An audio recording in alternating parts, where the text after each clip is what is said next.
Hello everyone, Jai Hind to all of you and welcome back again on this Political Science Net Achievers YouTube channel। आज हम फिर से आपके बीच में पुराने जो क्वेश्चन थे PYQ, जिसको प्रीवियस ईयर्स क्वेश्चन हम कहते हैं, वो लेकर आए हैं। हम रिकंडक्टेड एक एग्ज़ाम हुआ था नेट का सितंबर 2013 में, जो जून का था लेकिन उसको सितंबर में करवाया गया था, रिकंडक्ट हुआ था। तो उसमें जो इंटरनेशनल पॉलिटिक्स के पॉलिटिकल साइंस के नेट के पेपर में इंटरनेशनल पॉलिटिक्स के जो क्वेश्चन पूछे गए थे, फ़िलहाल हम वो लेकर आए हैं। और आपको पता ही है कि आजकल हम ज़्यादा से ज़्यादा मतलब प्रीवियस ईयर्स क्वेश्चन में सिर्फ पॉलिटिकल साइंस के इंटरनेशनल पॉलिटिक्स के क्वेश्चंस को ही डिस्कस कर रहे हैं। बारी बारी हम यूनिट वाइज सभी क्वेश्चंस को डिस्कस करेंगे जब तक हमारा एग्ज़ाम आता है नेट का, अभी टाइम है हमारे पास। तो इससे पहले हमने जून दिसंबर 2012, 13, 14 ये सब हमने ऑलरेडी डिस्कस कर लिए कि क्या क्या क्वेश्चन जो इंटरनेशनल पॉलिटिक्स के पूछे गए थे। अगर आपने अभी तक मेरा वो वीडियो नहीं देखे हैं, आप डिस्क्रिप्शन में जाइए, लिंक सभी के दिए हुए होंगे, आप एक बार उनको भी चेक कर लीजिए ताकि आपको एक आइडिया मिल सके कि इंटरनेशनल पॉलिटिक्स में आपको किन चीज़ों को पढ़ना है, ज़्यादातर किस नज़रिए से आपने इंटरनेशनल पॉलिटिक्स को तैयार करना है नेट के पेपर के लिए, राइट। तो अगर आप मेरे चैनल पर नए हो, मेरे चैनल को सब्सक्राइब कर लीजिए और बेल आइकन भी प्रेस कर दीजिए ताकि अपकमिंग वीडियोज़ की नोटिफिकेशन भी आपको मिलती रहे। तो आइए बात करते हैं पहले क्वेश्चन की। जो फर्स्ट क्वेश्चन था, under which approach will you place Alexander went. ठीक है, अलेक्जेंडर वेंट एक पॉलिटिकल थिंकर है। ठीक है, आप किस अप्रोच के तहत इनको रखेंगे। यहाँ पर अलेक्जेंडर वेंट का जो डायरेक्ट लिंक है वो है सोशल कंस्ट्रक्टिविज्म से। ठीक है, सोशल कंस्ट्रक्टिविज्म, इंटरनेशनल पॉलिटिक्स में सोशल कंस्ट्रक्टिविज्म की जो अप्रोच है इससे संबंधित है अलेक्जेंडर वेंट। ठीक है, देखिए सबसे पहले जो निकोलस ऑनफ है, ठीक है, credited with coining the term constructivism. जो बात अगर हम कंस्ट्रक्टिविज्म की बात करें तो इसकी ये जो टर्म है, इसको यूज़ करने का जो श्रेय है या इसको कॉइन करने का जो श्रेय वो किसको जाता है, निकोलस ऑनफ को। तो आपको यहाँ पे दो तरह के क्वेश्चन आपके तैयार हो रहे हैं। अगर बात आती है कि कंस्ट्रक्टिविज्म टर्म का इस्तेमाल किसने किया या इसको किसने कॉइन किया पहली बार, तो निकोलस ऑनफ। और अगर सोशल कंस्ट्रक्टिविज्म के बारे में पूछा जाए तो आपने अलेक्जेंडर वेंट को बताना है। ठीक है, तो देखिए कंस्ट्रक्टिविज्म है क्या, to describe theories that stress the socially constructed character of international relation. अंतर्राष्ट्रीय संबंधों का जो एक सोशली कंस्ट्रक्टेड जो कैरेक्टर होता है, ठीक है, सामाजिक स्तर पर जो एक सामाजिक तरीके से जो एक कैरेक्टर बताया गया है इंटरनेशनल रिलेशन के अंतर्गत, ठीक है, जो उस पर स्ट्रेस देता है। ठीक है, इसी को जो है कंस्ट्रक्टिविज्म कहा जाता है या संरचनावाद कहा जाता है। ठीक है, तो अलेक्जेंडर वेंट की अगर हम बात करें तो he is best known advocate of social constructivism in the field of international relation. देखिए इंटरनेशनल इस तरह से आ सकता है कि इंटरनेशनल रिलेशन में सोशल कंस्ट्रक्टिविज्म जो टर्म है इसका इस्तेमाल किसने किया है, तो अलेक्जेंडर वेंट ने किया है। और अगर खाली पूछा जाए कंस्ट्रक्टिविज्म तो किसने किया है, निकोलस ऑनफ ने। ठीक है, और कंस्ट्रक्टिविज्म क्या है, ये डिस्क्राइब करता है उन थियरीज़ को जो स्ट्रेस देती है सोशली कंस्ट्रक्टेड कैरेक्टर जो है हमारे इंटरनेशनल रिलेशन का। ठीक है, तो इस तरीके से ये क्वेश्चन आपका तैयार होता है दो तरीके से। ठीक है, तो देखते हैं नेक्स्ट क्वेश्चन क्या है। Next and very important question, treaties पूछी गई थी। ठीक है, ट्रीटीज़ को जो हमने ऑर्डर में लाना था, इनको जो है ऊपर नीचे दिया हुआ था, मतलब जंबल फॉर्म में दिया था, हमने इसको सीक्वेंस में लाना था कि पहले कौन सी ट्रीटी आई थी उसके बाद कौन सी ट्रीटी आई थी। तो सबसे पहले जो है केमिकल वेपन एग्रीमेंट है। देखिए ये 13 जनवरी 1993 को ही साइन किया गया था, केमिकल वेपन एग्रीमेंट। तो एग्रीमेंट, ट्रीटीज़, कॉन्फ्रेंसेस, ठीक है, ये सारी चीज़ें आपको जो है याद रखनी ही पड़ेंगी, सीक्वेंस वाइज याद रखनी पड़ेंगी। ठीक है, आप बेशक इसकी लिस्ट बना लीजिए, चाहे कुछ भी कीजिए, लेकिन इसको याद करने का आप अपना एक निमोनिक्स बना सकते हैं। ठीक है, आपको इन सब चीज़ों को याद करने का एक आसान सा तरीका ये कि आप कंटेम्प्रेरी वर्ल्ड में और इंसिडेंट्स को भी कोरिलेट कीजिए कि उस टाइम क्या हो रहा था। ठीक है, मतलब जैसे मान लीजिए केमिकल वेपन एग्रीमेंट 1993 का है, तो 1993 में विश्व में और क्या परिस्थितियाँ बनी थी, क्या कुछ चल रहा था। ठीक है, तो जो पहला केमिकल वेपन एग्रीमेंट ये 13 जनवरी 1993 को साइन किया गया था।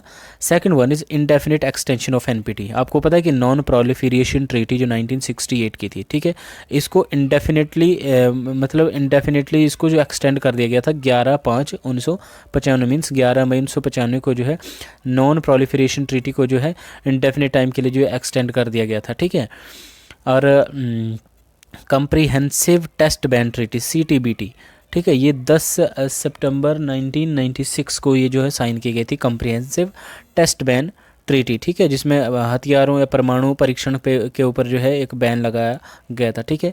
नेक्स्ट है लैंड माइन बैन ट्रीटी। तो लैंड माइन बैन ट्रीटी जो है 3 दिसंबर 1997 को ये साइन की गई है और 1 मार्च 1999 को ये इफ़ेक्ट में आई है, ठीक है।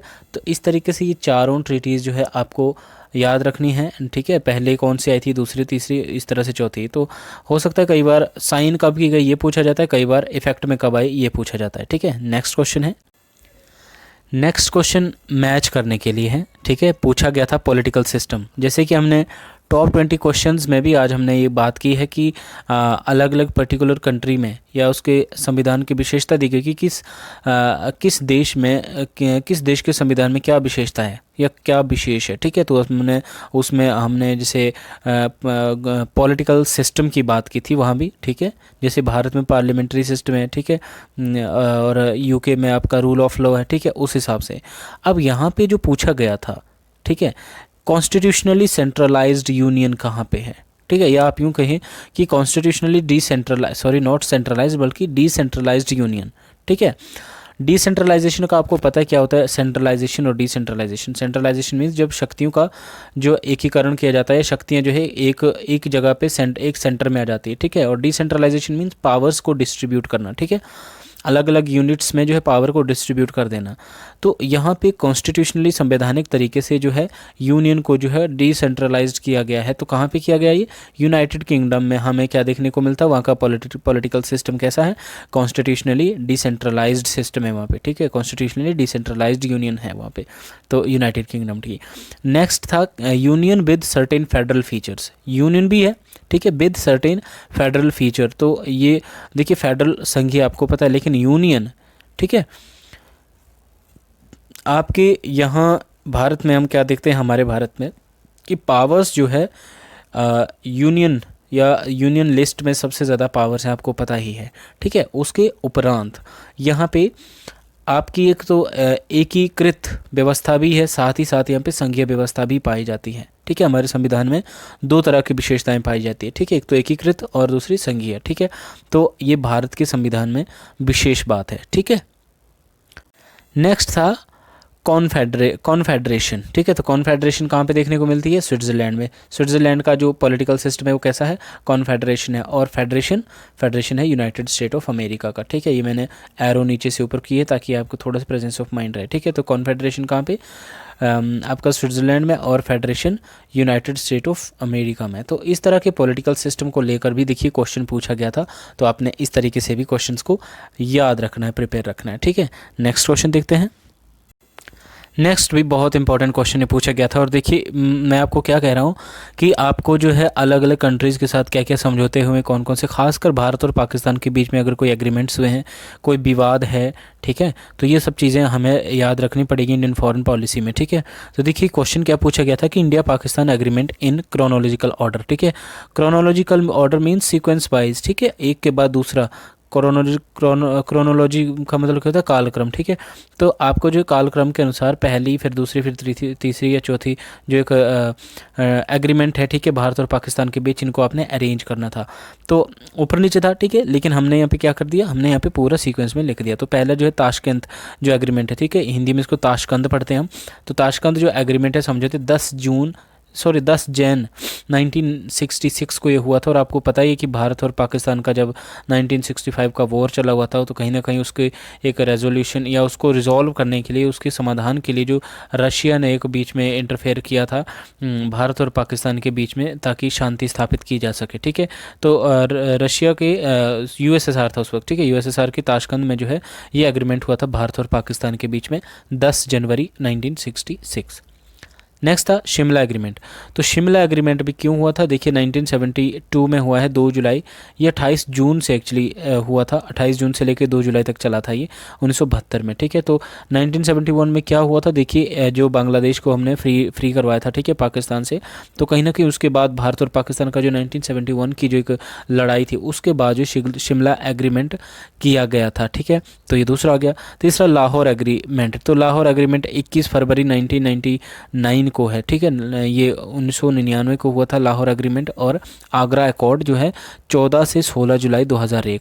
तो आपको सारे सीक्वेंस वाइज इस तरह से याद रखने पड़ेंगे, और किस एग्रीमेंट में किस चीज़ के बारे में बात की गई है ये भी आपको याद रखना ही पड़ेगा। फिलहाल ज़्यादातर आप ये याद रखिएगा कि कौन सा एग्रीमेंट जो है किस ईयर में हुआ है, ठीक है, ये मोस्ट इंपॉर्टेंट है, ताकि मैच करने के लिए जिस तरह से आपको क्वेश्चन आते हैं तो आपको वहाँ पे कोई दिक्कत या कोई प्रॉब्लम ना आए, ठीक है। नेक्स्ट क्वेश्चन देखते हैं। नेक्स्ट क्वेश्चन पूछा गया था हॉटलाइन का मतलब क्या होता है, ठीक है। In international relation what do you mean by hotline? The hotline in international relation means a facsimile transmission capability, ठीक है। फैसिमाइल इसको प्रतिकृति कहते हैं, ट्रांसमिशन हस्तांतरण, एंड कैपेबिलिटी मीन्स क्षमता, ठीक है। प्रतिकृति हस्तांतरण क्षमता to DCL direct communication link, ठीक है।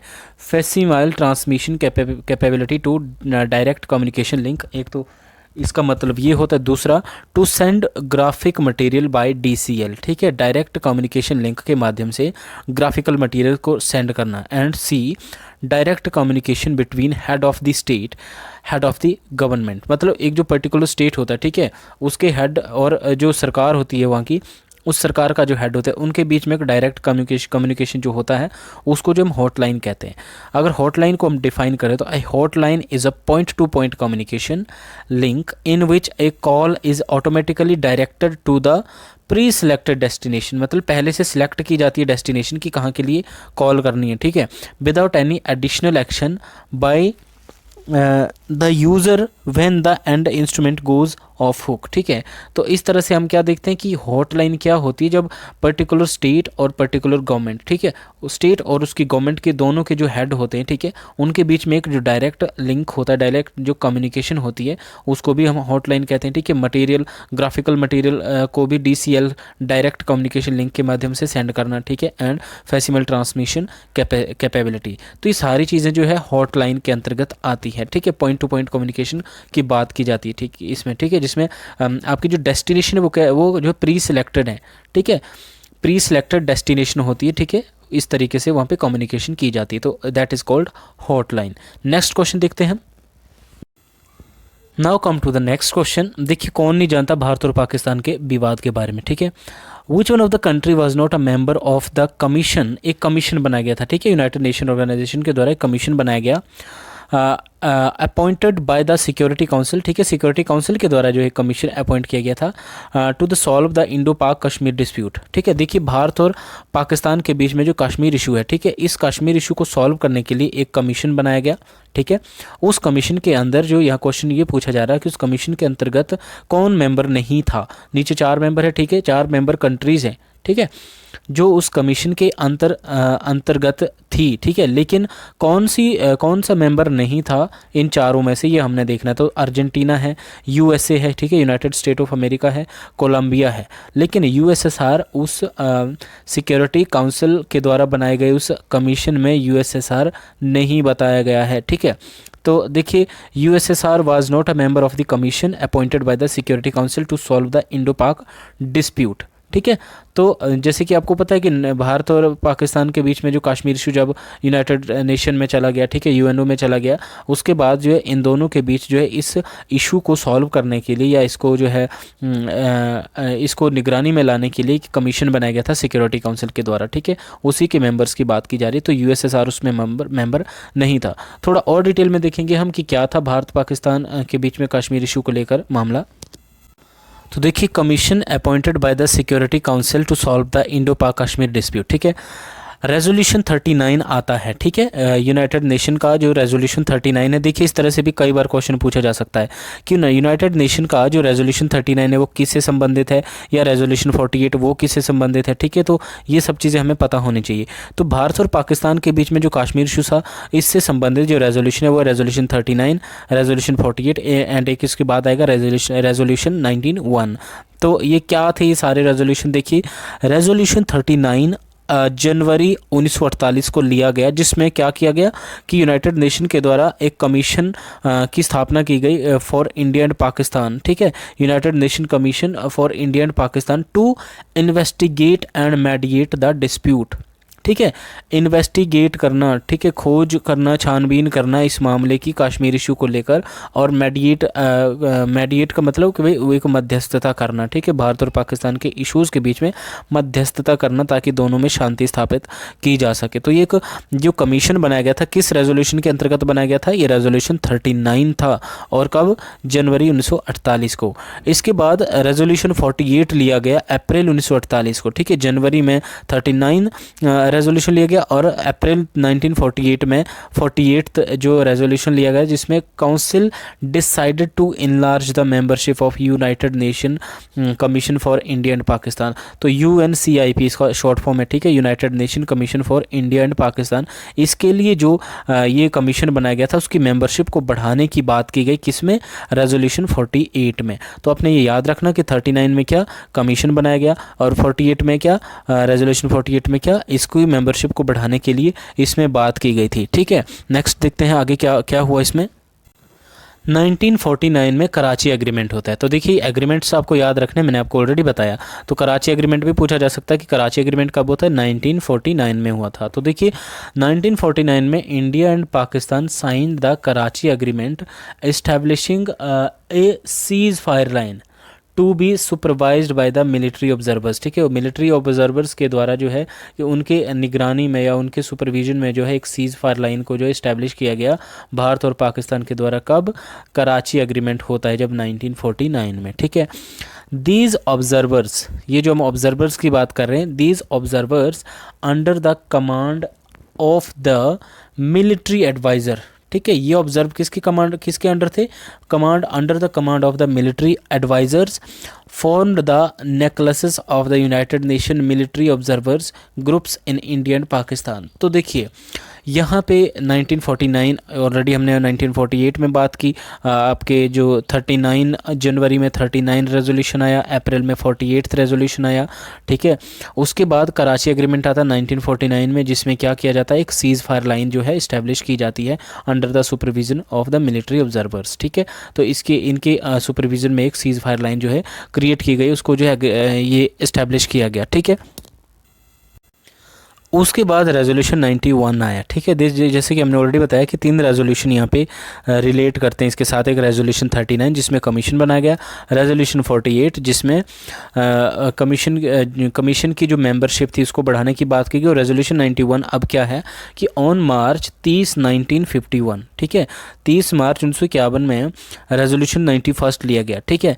Following the termination of United Nations Commission of India and Pakistan, the Security Council by its resolution 91st 1951 decided that United Nation, अब यहाँ पे क्या है देखिए, UNMOGIP, ठीक है, इसका मतलब क्या है, united nation military observer group in India and Pakistan. MOG का मतलब होता है military observer group in India and Pakistan, ठीक है, should continue to supervise the cease fire in Kashmir, ठीक है, इसको कंटिन्यू करने की यहाँ पे बात की जाती है। अब united nation military observer group in India and Pakistan का फंक्शन क्या था, its function were to observe and report investigation, ठीक है, ऑब्जर्व करना और इन्वेस्टिगेशन करना, ठीक है, जो भी इन्वेस्टिगेशन करेंगे उसको रिपोर्ट करना, complaints of cease fire violation and submit its finding to each party and to the secretary general, ठीक है। तो ये था united nation military observer group in India and Pakistan का काम, और ये 91 जो रेजोल्यूशन आया था उसके तहत ये बात की गई, ठीक है, जो 1951 में आया था। तो ये मुख्य बातें थी इंडिया पाकिस्तान के कश्मीर इशू को लेकर, ठीक है। नेक्स्ट क्वेश्चन देखते हैं। नेक्स्ट क्वेश्चन था द थर्ड टायर स्टेट्स, ठीक है, थर्ड टायर स्टेट्स क्या होते हैं, third tier states are the states as stated by Steven Metz, ठीक है, स्टीवन मर्ट्स इन्होंने जो है थर्ड टायर स्टेट्स को क्या कहा है, as marked by crisis of governance, ठीक है। Third tier states are the state as stated by Steven Marx are marked by crisis of state. मतलब जो थर्ड टायर स्टेट्स हैं ये किसने इसकी ये जो टर्म यूज़ की है, स्टीवन मर्ट्स, और इसमें किन स्टेट्स को रखा जाता है जहाँ पे क्राइसिस ऑफ गवर्नेंस है, ठीक है, जहाँ पे शासन का क्राइसिस है, ठीक है, उन स्टेट्स को जो थर्ड टायर स्टेट्स की संज्ञा दी गई है, ठीक है, किसके द्वारा, स्टीवन मर्ट्स के द्वारा, ठीक है। तो नेक्स्ट क्वेश्चन है origin of the communication approach. जो देखिए कम्युनिकेशन अप्रोच बहुत इंपॉर्टेंट अप्रोच है आपके पॉलिटिकल साइंस में, ठीक है, इंटरनेशनल पॉलिटिक्स में, ठीक है। तो इसके फादर कौन है आप मुझे कमेंट बॉक्स करके में बताएंगे, ठीक, कमेंट करके बताएंगे कि who is the father of communication approach, ठीक है। और कम्युनिकेशन अप्रोच का ओरिजिन ये पहले भी पूछा जा चुका है, ये प्रीवियस क्वेश्चन भी है, लेकिन हमने मोस्ट एक्सपेक्टेड में भी रखा है कि origin of the communication approach can भी ट्रेस्ड टू साइबरनेटिक इंजीनियरिंग, ठीक है। सॉरी, ये जो है प्रीवियस क्वेश्चन ही है, ठीक है, जहाँ पे पूछा गया था कि कम्युनिकेशन अप्रोच जो कहाँ से ट्रेस की गई है, ठीक है, तो साइबरनेटिक से ली गई है, ठीक है, साइबरनेटिक इंजीनियरिंग से ली गई है। तो आपने इसका ओरिजिन याद रखना है कि कम्युनिकेशन अप्रोच कहाँ से ट्रेस की गई है, ठीक है। और ये हम बात कर रहे हैं यहाँ पे प्रीवियस ईयर्स क्वेश्चन में, ठीक है। और इसको मोस्ट एक्सपेक्टेड में भी आप रख लीजिए क्योंकि ये क्वेश्चन रिपीट भी हुआ है इसमें। तो ये हम सितंबर 2013 की बात कर रहे हैं, लेकिन 2017 से 20 के बीच में भी ये क्वेश्चन रिपीट किया गया है जहाँ पे कम्युनिकेशन अप्रोच के बारे में पूछा गया था, ठीक है। तो ये दो भी बहुत इंपॉर्टेंट क्वेश्चन है। नेक्स्ट क्वेश्चन देखते हैं हम। नेक्स्ट क्वेश्चन है लीग ऑफ नेशन से क्वेश्चन पूछा गया था, ठीक है। आपको पता है कि लीग ऑफ नेशन जो है पहले एक इंटरनेशनल ऑर्गेनाइजेशन थी, ठीक है, जो कि आपके यूनाइटेड नेशन ऑर्गेनाइजेशन से पहले थी, ठीक है। इसको जो है कहीं ना कहीं इंटरनेशनल पीस एस्टैब्लिश करने के लिए बनाया गया था, ठीक है। तो concept of the league of nation was conceived in the ideas of, किसके आइडियाज़ में इसको जो मान्यता दी गई, वुड्रो विल्सन के द्वारा, ठीक है। The league was established by part 1 of the treaty of Versailles. तो वर्साई की जो संधि थी उसके पार्ट 1 के द्वारा जो है लीग ऑफ नेशन को इस्टेब्लिश किया गया है, ठीक है। 28 जून 1919 को 44 स्टेट्स के द्वारा साइन किया गया, ठीक है। द कोवेनेंट इंक्लूडिंग 31 स्टेट्स, ठीक है, 31 स्टेट वो थे which have taken part in the war, ठीक है, जो कहीं ना कहीं जो फर्स्ट वर्ल्ड वॉर चला हुआ था 1914 से 1918 के बीच। तो उस वक्त जो 31 स्टेट थे वो राज्य थे इसमें, ठीक है। जो 44 स्टेट्स थे जिन्होंने लीग ऑफ नेशन वर्साई की संधि में जो है साइन किया था और लीग ऑफ नेशन की इस्टेब्लिशमेंट की बात की थी, ठीक है। तो उसमें 31 स्टेट ऐसे थे जिन्होंने युद्ध में पार्ट लिया था, ठीक है, on the side of the triple entente और joined the it during the conflicts, ठीक है। तो देखिए ये इंपॉर्टेंट है, लीग ऑफ नेशन भी पूछा जा सकता है, ठीक है, कि कब इसकी स्थापना हुई थी और क्यों हुई थी। आपको पता है कि इंटरनेशनल पीस को कहीं ना कहीं मेंटेन करने के लिए, ठीक है। आपका जो वर्ल्ड वॉर लगा हुआ था 1914 से 1918 के बाद, उसके बाद ये इनिशिएट लिया गया था जब लीग ऑफ नेशन की स्थापना की गई थी। लेकिन बाद में जब हिटलर और आप ये समझिए कि हिटलर और मुसोलिनी की नीतियों की वजह से कहीं ना कहीं लीग ऑफ नेशन जो फेल हो जाता है, ठीक है, इंटरनेशल स्फेयर में फिर से कहीं ना कहीं स्टेट्स के बीच में क्राइसिस आ जाता है। तो एक दूसरे के साथ कंपटीशन, एक दूसरे के साथ आप यूँ समझिए कॉलोनाइजेशन को उन्होंने जोर दिया, ठीक है, इंपीरियलिज्म को जोर दिया। तो इन सब चीज़ों से जो लीग अंतर्राष्ट्रीय शांति भंग हुई और लीग ऑफ नेशन कहीं ना कहीं फेल साबित हुआ था, ठीक है। तो उसके बाद जो है 1945 में जो है क्या किया गया था, यूनाइटेड नेशन ऑर्गेनाइजेशन की स्थापना की गई थी ताकि अंतर्राष्ट्रीय स्तर पर जो है शांति व्यवस्था कायम की जाए, ठीक है। तो ये कुछ था इस क्वेश्चन के बारे में। नेक्स्ट क्वेश्चन देखते हैं।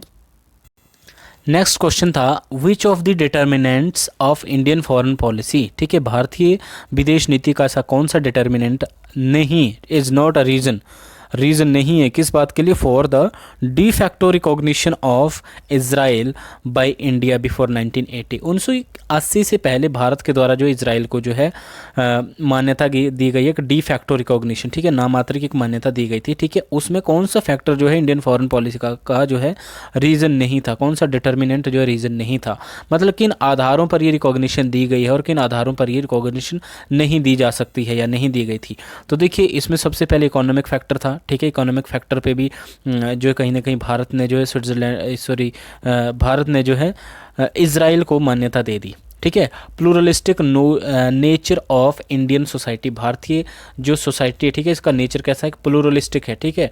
तो pluralistic nature of Indian society ये भी एक ऐसा डिटर्मिनेंट है जिसके तर्ज पर जो भारत ने जो है इजराइल को मान्यता दी थी।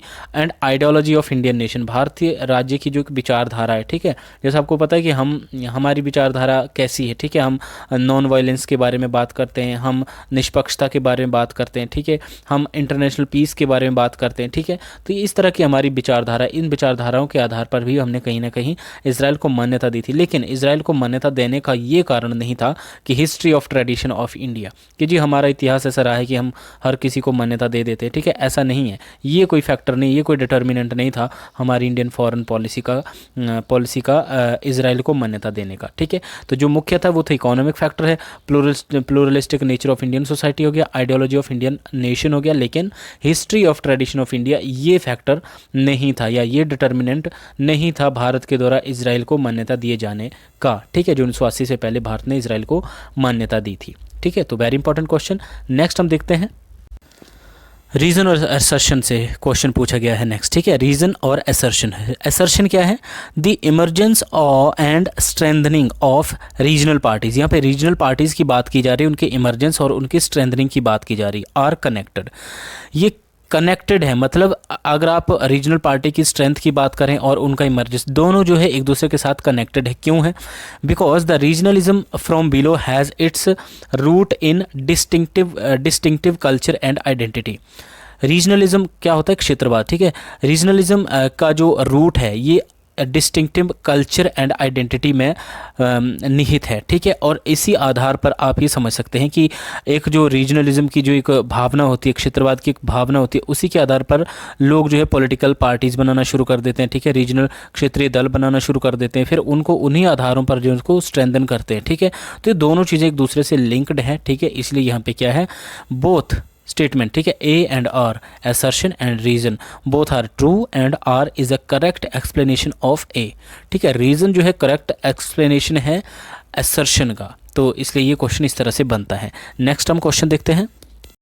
नेक्स्ट क्वेश्चन मैच करने के लिए पूछा गया था, ठीक है। इसमें कुछ एक आइडियोलॉजीज़ के बारे में बात की गई है और वो आइडियोलॉजी किस चीज़ पर एम्फसाइज करती है, मुख्य ये किस बात पर बल देती है ये आइडियोलॉजीज़, ठीक है। तो पहले यहाँ पे एम्फसाइज है, ठीक है। आपको बस ये गेस करना था कि कौन सी आइडियोलॉजी जो है इस तरह के विचार पर एम्फसाइज करती है, ठीक है। तो इस एम्फसाइज में सबसे पहले सिक्योरिटी की बात की गई है, ठीक है। तो मैंने सारा ये पूरा अरेंज करके लिखा हुआ है, ठीक है। तो देखिए, सिक्योरिटी, रियलिज्म आपको पता है यथार्थवाद, जिसमें ये बात क्लेम की जाती है कि कोई भी पर्टिकुलर स्टेट है उसका अल्टीमेट एम क्या होता है? सिक्योरिटी, ठीक है, अपनी सिक्योरिटी। उसके लिए वो कहीं ना कहीं पावर को गेन करता है, नेशनल पावर को बढ़ाता है, ठीक है। उसका जो नेशनल इंटरेस्ट होता है वो कहीं ना कहीं नेशनल पावर को गेन करना होता है या नेशनल पावर को अपनी बढ़ाना होता है, ठीक है। तो रियलिज्म के अंतर्गत हम क्या देखते हैं? स्टेट्स जो ज़्यादा से ज़्यादा सिक्योरिटी को बल देते हैं, एम्फसाइज करते हैं। और लिबरलिज्म की बात करें, या जैसे मान लीजिए दूसरा एम्फसाइज फ्रीडम, तो फ्रीडम की बात कहाँ पे की जाती है? लिबरलिज्म में की जाती है। लिबरलिज्म हमने देखा एक ऐसी आइडियोलॉजी जिसमें मनुष्य की स्वतंत्रता की बात की जाती है, ठीक है। उसकी फ्रीडम की बात की जाएगी, उसके साथ अलग अलग तरह की फ्रीडम, ठीक है, कि उसको खासकर इकोनॉमिक फील्ड में जो है फ्रीडम हो, ठीक है। मार्केट में जो है एक ओपन मार्केट सिस्टम की बात की गई है, ठीक है। और फ्रीडम क्या, देखिए, स्टेट की कोई भी इंटरवेंशन नहीं होनी चाहिए उसके किसी भी पर्टिकुलर इकोनॉमिक स्फेयर में, ठीक है। ये बात की गई थी लिबरलिज्म के अंतर्गत। तो लिबरलिज्म किस पे बल देता है? फ्रीडम पे। और रियलिज्म किस पे बल देता है? सिक्योरिटी पे, ठीक है। ऑर्डर एंड जस्टिस, देखिए, ऑर्डर एंड जस्टिस की बात की जाती है इंटरनेशनल सोसाइटी में, ठीक है। अंतर्राष्ट्रीय समाज में ये माना जाता है, देखिए, इसमें ये बात मानी जाती है कि पूरा जो आपका जो इंटरनेशनल स्ट्रक्चर है ना, ये एक सोसाइटी की तरह है, ठीक है, जिसमें ऑर्डर एंड जस्टिस, न्याय और व्यवस्था की बात की जाती है, ठीक है। तो इंटरनेशनल सोसाइटी में कहीं ना कहीं न्याय और व्यवस्था पर बल दिया जाता है, या इस तरह की थ्योरी के अंतर्गत जो एक इंटरनेशनल सोसाइटी की थ्योरी है उसमें ऑर्डर एंड जस्टिस पर बल दिया जाता है। और वेलफेयर की बात किस में की जाती है? इंटरनेशनल पॉलिटिकल इकोनॉमी में, ठीक है। अंतर्राष्ट्रीय राजनीतिक अर्थव्यवस्था में जो है वेलफेयर की बात की जाती है, कल्याण या सार्वजनिक कल्याण की बात की जाती है, ठीक है। तो देखिए, वेलफेयर जो है इकोनॉमी से जुड़ा हुआ है, ठीक है। तो यहाँ से ये डायरेक्ट हमें पूरा गैस हो जाता है कि वेलफेयर की बात ना तो लिबरलिज्म में की जाएगी, क्योंकि लिबरलिज्म में तो वेलफेयर जब पॉजिटिव लिबर्टी की बात की गई तभी वेलफेयर को स्टेट का कॉन्सेप्ट आया ना, कि उसमें स्टेट के द्वारा जो रिस्ट्रिक्शन रखी जाएंगी ताकि दूसरों की स्वतंत्रताओं का हनन ना हो, या स्टेट के द्वारा जो है टैक्स लिया जाएगा ताकि लोगों के वेलफेयर के लिए काम कर सके स्टेट, ठीक है। तो वेलफेयर का कॉन्सेप्ट आया, लेकिन लिबरलिज्म में वेलफेयर पे बल नहीं दिया गया, ठीक है। वो पॉजिटिव लिबर्टी की बात की जा रही थी तभी। तो लिबरल यहाँ पे वेलफेयर किससे जुड़ा हुआ है? इंटरनेशनल पॉलिटिकल इकोनॉमी, ठीक है, इससे जुड़ा हुआ वेलफेयर है। हम थोड़ा सा डिटेल में देखते हैं इन विचारधाराओं को। तो सबसे पहले हम देख रहे थे लिबरलिज्म को, ठीक है, जिसमें हमने क्या क्या बात की कि लिबरलिज्म के अंतर्गत जो है कहीं ना कहीं फ्रीडम को एम्फसाइज किया गया, फ्रीडम पर बल दिया गया, स्वतंत्रता पर बल दिया गया, founded on the idea of liberty and equality. तो लिबरलिज्म के अंतर्गत जो है किस आइडिया को जो है आगे एक्सटेंड किया जाता है, लिबर्टी, ठीक है, और इक्वलिटी, मनुष्यों की समानता और उसकी स्वतंत्रता को जो है आगे लिया जाए। समान मीन्स अवसरों की समानता, ठीक है। And liberal support for ideas such as free and fair election, ठीक है। लिबरल्स जो होते हैं वो किस तरह के आइडियाज़ को सपोर्ट करते हैं, फ्री एंड फेयर इलेक्शन, एक दूसरा सिविल राइट्स को की बात की जाती है और इसमें फ्रीडम ऑफ प्रेस की भी बात की जाती है, and religion, press and religion, ठीक है, freedom of press and religion, and free trade and private property की बात की जाती है, ठीक है। ट्रेड भी फ्री होना चाहिए, किसी प्रकार का कोई स्टेट का इंटरवेंशन नहीं होना चाहिए, कोई टैक्स कलेक्शन, आप अगर लिबर्टेरियंस की बात करें, ठीक है, वो तो टैक्स के भी अगेंस्ट है कि टैक्स नहीं लिया जाना चाहिए। इसके साथ साथ ही प्राइवेट प्रॉपर्टी की बात करते हैं कि सभी को जो प्राइवेट प्रॉपर्टी रखने का अधिकार होना चाहिए, ठीक है। प्राइवेट प्रॉपर्टी पर किसी भी तरह से राज्य का कोई रिस्ट्रिक्शन या कोई प्रतिबंध नहीं होना चाहिए, ठीक है। तो ये सब लिबरलिज्म के अंतर्गत आता है। लिबरलिज्म पे बहुत बड़ा मैंने एक लेक्चर बनाया हुआ है, तो आई होप आपने देख लिया होगा, अगर नहीं देखा है तो वीडियोज़ में आपको मिल जाएगा, डिस्क्रिप्शन में उसका लिंक दे दूँगा, ठीक है। फिर इंटरनेशनल सोसाइटी की दूसरी, हम इसमें इंटरनेशनल सोसाइटी की बात कर रहे थे, जिसमें लॉ एंड ऑर्डर की बात की गई है, ठीक है। तो theory maintain that there is a society of states, ठीक है। इंटरनेशनल सोसाइटी की जो थियरी है वो ये मेंटेन करती है कि there is a society of states, राज्यों का एक समाज है, ठीक है। इंटरनेशनल सिनेरियो में देखें तो जितने भी देश हैं उन देशों को जो है स्टेट कहा जाता है, ठीक है। अगर हम इंटरनेशनल लेवल पर बात करें तो कंट्रीज़ को जो है स्टेट प्रोनाउंस किया जाता है और उन कंट्रीज़ का जो समूह है वो एक सोसाइटी की तरह है, ठीक है, एट द इंटरनेशनल लेवल, ठीक है। And despite the condition of anarchy, anarchy means अराजकता। अब अराजकता का वर्ड यहाँ पे क्यों यूज़ किया गया, इंटरनेशनल स्फीयर में आप अराजकता से क्या समझते हैं? यहाँ पर ये मतलब है कि इंटरनेशनल लेवल पर एक अथॉरिटी या कि इंस्टीट्यूशन की कमी है या एक अब्सेंस है, एक वर्ल्ड गवर्नमेंट की, ठीक है, एक विश्व सरकार की एक अव्यवस्था है या एक अब्सेंस है, अनुपस्थिति है, उसी को जो है एनार्की यहाँ पे वर्ड यूज़ किया जाता है कि एनार्की होते हुए भी संपूर्ण विश्व कैसा है, एक समाज की तरह है, ठीक है। विश्व के जितने भी राज्य हैं वो कैसे हैं, एक समाज की तरह, एक समाज की भांति रहते हैं और राज्य जो है उस समाज के यूनिट्स हैं, उसकी इकाई हैं, ठीक है। तो इंटरनेशनल सोसाइटी की थियरी ये कहती है। उसके बाद हम बात करते हैं इंटरनेशनल पॉलिटिकल इकोनॉमी की अगर हम बात करें, ठीक है, इंटरनेशनल पॉलिटिकल इकोनॉमी, जिसमें हमने क्या बात की, वेलफेयर की बात की जाती है, ठीक है। ये क्या है, fusion of economic and political analysis, ठीक है। इसमें इकोनॉमिक और पॉलिटिकल एनालिसिस किया जाता है, बोथ मार्क्सिस्ट एंड लिबरल्स, ठीक है, मार्क्सवादी और जो उदारवादी लिबरल्स जो है क्या करते हैं, इकोनॉमिक एंड पॉलिटिकल एनालिसिस करते हैं इंटरनेशनल पॉलिटिकल इकोनॉमी के अंतर्गत। तो international political economy scholars protested against the reliance of Western social science on the territorial state a unit of analysis and stressed the international system, अंतर्राष्ट्रीय system पे यहाँ पे focus किया जाता है जिसमें वेलफेयर की बात की गई है, ठीक है। Also known as the global political economy, तो इंटरनेशनल पॉलिटिकल इकोनॉमी को जो है ग्लोबल पॉलिटिकल इकोनॉमी भी कहा जाता है, which is the study of how politics shapes the global economy. इसमें ये स्टडी की जाती है कि पॉलिटिक्स जो है ग्लोबल इकोनॉमी को कैसे शेप करती है या किस तरह से ग्लोबल इकोनॉमी को जो है एक आधार दिया जाता है, शेप दी जाती है, and how the global economy shapes the politics, ठीक है। दोनों यहाँ पे दोनों की बात की जा रही है कि ग्लोबल इकोनॉमी पॉलिटिक्स को किस तरह से शेप करती है एंड पॉलिटिक्स किस तरह से ग्लोबल इकोनॉमी को शेप करती है या उसको एक आधार देती है, ठीक है। तो इंटरनेशनल पॉलिटिकल इकोनॉमी में ये बात की जाती है जिसको ग्लोबल पॉलिटिकल इकोनॉमी भी कहा जाता है और इसमें वेलफेयर की बात की जाती है, ठीक है। नेक्स्ट हम देखेंगे वेरी इंपॉर्टेंट जो रियलिज्म की हमने इसमें बात की, ठीक है। तो रियलिज्म जो है हमने सिक्योरिटी की बात की, ठीक है, कि रियलिज्म किस पे एम्फसाइज करता है, सिक्योरिटी पे। तो रियलिज्म जो यथार्थवाद है is a tradition of international theory centred upon 4 preposition, ठीक है। एक ऐसी इंटरनेशनल थियरी है जो 4 तरह की प्रपोजिशंस पे जो है फोकस करती है। क्या है, रियलिज्म क्या मानता है, that the international system is anarchic, ठीक है। अंतर्राष्ट्रीय व्यवस्था कैसी है, एनार्किक है, अराजकतावादी है, क्योंकि अंतर्राष्ट्रीय स्तर पर कोई भी इस तरह की कोई संस्था नहीं है, कोई विश्व सरकार नहीं है जो कहीं ना कहीं पूरे वर्ल्ड को जो है गवर्न कर सके, ठीक है। इसलिए इंटरनेशनल सिस्टम कैसा है, एनार्किक है, कोई राज्य नाम की कोई चीज़ नहीं है, ठीक है। राज्य इन द सेंस पूरे वर्ल्ड के लिए कोई भी सरकार नहीं है, ठीक है। तो इंटरनेशनल सिस्टम को एनार्किक कहा जाता है तो रियलिज्म के अंतर्गत। दूसरी बात इसमें क्या मानी जाती है, that states are the most important actor. जो अलग अलग यूनिट्स हैं इंटरनेशनल सिस्टम की, मीन्स राज्य, जो अलग अलग देश है, वो जो मोस्ट इंपॉर्टेंट एक्टर हैं, ठीक है, जो मेन, मतलब ये तो आप याद ही रखिए कि स्टेट को जो इंपॉर्टेंट एक्टर माना जाता है, ठीक है, रियलिज्म के अंतर्गत, यथार्थवाद के अंतर्गत राज्य को ये भूमिका दी जाती है कि ये सबसे इंपॉर्टेंट एक्टर है, ठीक है, जो ये डिसाइड करता है कि मेरा नेशनल हित क्या है, मेरा राष्ट्रीय हित क्या है, ठीक है, दूसरे नेशंस के साथ किस तरह के रिलेशन डेवलप करने चाहिए या किस तरह के नहीं। तो सारा कुछ किसके इर्द गिर्द होता है, पर्टिकुलर स्टेट के अंतर्गत, इसके इर्द गिर्द चलती है सारी बात। तो इंपॉर्टेंट एक्टर है स्टेट, ठीक है। तीसरी बात यहाँ पे क्या मानी जाती है रियलिज्म के अंतर्गत, that all states within the system are unitary rational actor, ठीक है, सभी states within the system, ठीक है, आर यूनिटरी हैं और रैशनल एक्टर हैं, ठीक है। ये माना जाता है रियलिज्म के अंतर्गत कि जी सभी स्टेट कैसे हैं, रैशनल हैं, ठीक है, रैशनल एक्टर हैं, वो अपना अच्छा बुरा जानते हैं, अपना नेशनल इंटरेस्ट बहुत अच्छे से वो लोग जानते हैं, ठीक है, वो सारे स्टेट्स, ठीक है, ये एक बात इसमें मानी जाती है।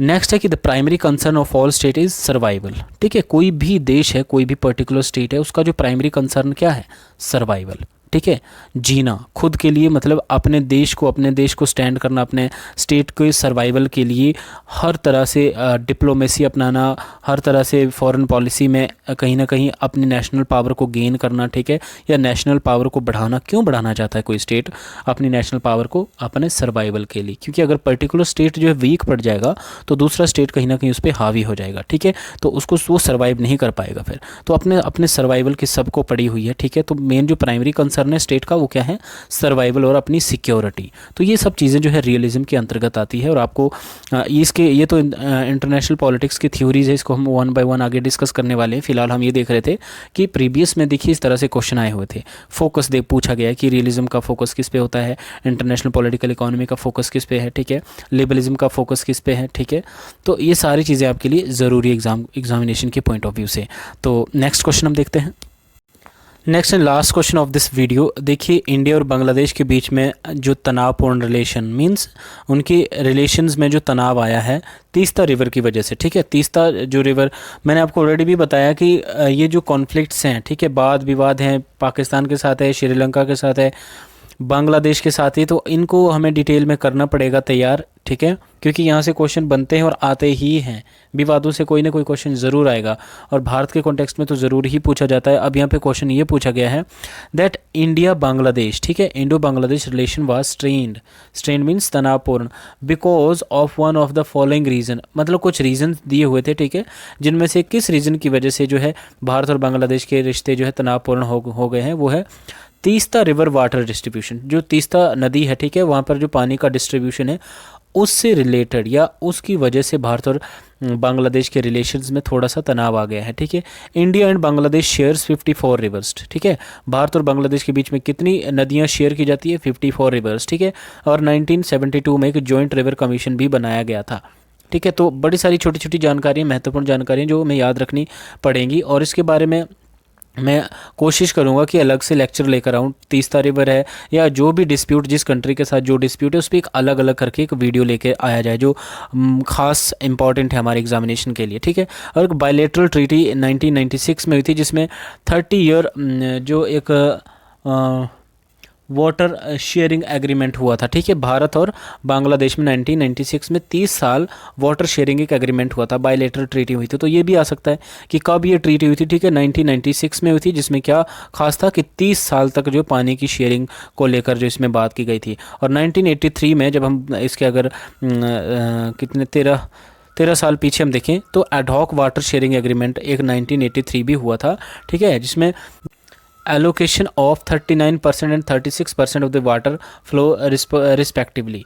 भारत और बांग्लादेश के बीच में जो है 39% और 36% वाटर को जो है डिस्ट्रीब्यूट करने का एक ये समझौता हुआ है, ठीक है। तो बड़ी सारी छोटी छोटी चीज़ें हैं जो इस तीस्ता रिवर वाटर डिस्ट्रीब्यूशन से रिलेटेड हैं, या और भी छोटे छोटे जो एग्रीमेंट्स हुए हैं या छोटे छोटे इश्यूज़ हैं, ठीक है, भारत और बांग्लादेश के बीच में या भारत और पाकिस्तान के बीच में, ठीक है, वो सब हम डिटेल में आने वाले लेक्चर्स में ज़रूर देखेंगे। फिलहाल यहाँ से आप ये बात समझ लीजिए, ये बात पक्का समझ लीजिए कि किसी न किसी तरीके से विवादों को लेकर क्वेश्चन ज़रूर पूछा जाएगा, डिस्प्यूट से लेकर क्वेश्चन ज़रूर पूछा जाता है, ठीक है। तो आपने हर क्वेश्चन को उस हिसाब से अपने तैयार रखना है। तो जैसे यहाँ पे तीस्ता वाटर का तो हो ही गया, इस तरह से भी क्वेश्चन आ सकता है कि तीस्ता रिवर वाटर डिस्ट्रीब्यूशन का जो विवाद है वो किसके साथ है, भारत का या किन देशों के बीच में, तो भारत और बांग्लादेश के बीच में, ठीक है। तो देखिए जो रिकंडक्ट ये एग्ज़ाम हुआ था जून 2013 का, जो सितंबर 2013 में हुआ था, ठीक है। तो उसमें इस तरह से पेपर थर्ड में, पॉलिटिकल साइंस के पेपर थर्ड में इंटरनेशनल पॉलिटिक्स के ये सारे क्वेश्चन पूछे गए थे। आई होप ये सारे क्वेश्चन आपको कहीं ना कहीं अवेयर करेंगे, आपको एक आइडिया देंगे, आपको एक रास्ता दिखाएंगे कि किस तरीके से आपने जो है इंटरनेशनल पॉलिटिक्स को पढ़ना है एग्ज़ाम के लिए, ठीक है। हो सकता है कई बार ऐसा होता है कि हम पढ़ कुछ और रहे हैं लेकिन आता कुछ और है, ठीक है। तो वैसा नहीं, मिसगाइड नहीं होना है, हमने एग्जामिनेशन ओरिएंटेड माइंड रखना है, ठीक है। तो उस हिसाब से हमने तैयारियां रखनी है अभी के लिए फ़िलहाल, क्योंकि वक्त कम होता जा रहा है दिन ब दिन, ठीक है। तो आई होप ये लेक्चर आपके लिए बेनिफिशियल रहेगा, यूज़फुल रहेगा और आपको पसंद आया होगा। अगर आपको अच्छा लगा लेक्चर तो वीडियो को लाइक कीजिए, कमेंट और शेयर ज़रूर कर दीजिए और बेल आइकन एंड सब्सक्राइब ज़रूर कर दीजिए और बेल आइकन भी दबा दीजिए ताकि आपको अपकमिंग वीडियोज़ की नोटिफिकेशन भी मिलती रहे, ठीक है। तो कमेंट बॉक्स में जो मैं क्वेश्चन आपके लिए छोड़ता हूँ वीडियोज़ के बिटवीन, आप कमेंट बॉक्स में कमेंट करके मुझे उसका उत्तर देते रहिए और मिलते हैं नेक्स्ट वीडियो में। तब तक जय हिंद।